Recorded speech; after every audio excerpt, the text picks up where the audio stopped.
Mistakes we should avoid when we get rejected. Do you feel depressed and aimless after rejection? Everybody gets rejected from time to time. We might not get a job or a promotion, get a no from a potential date, or hear that our idea is not as great as we thought. Rejection is a part of life, a painful one for sure, but it can lead us down the wrong path if we make certain mistakes when we get rejected. Here are some common reactions we should avoid when we face rejection. We lose confidence.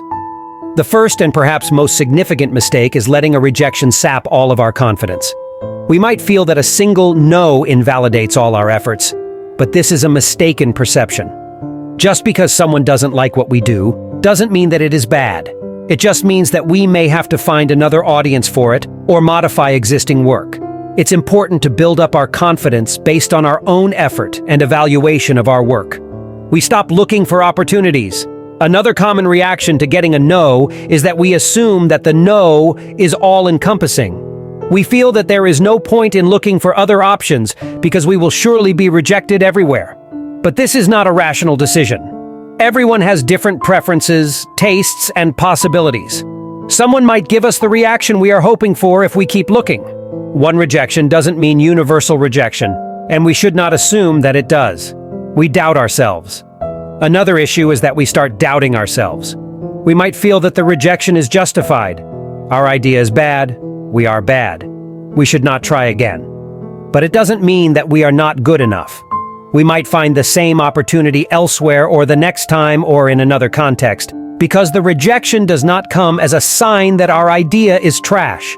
It might be associated with the circumstances of the other person, their own likes or dislikes, the current political climate, and so on.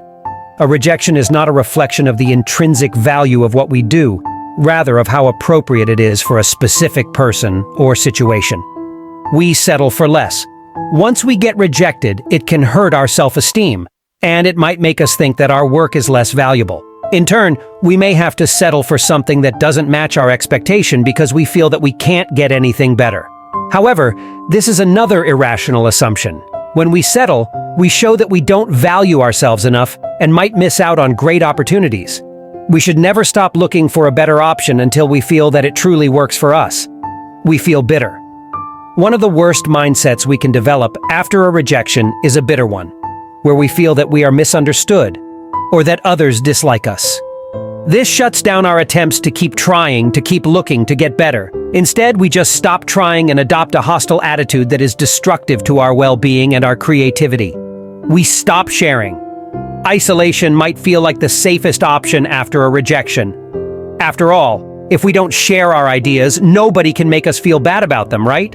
We are always afraid to share because we aren't afraid of the response, but the feeling of rejection. However, this means that we close ourselves to new opportunities, chances to receive valuable feedback, and to make our ideas known to the world.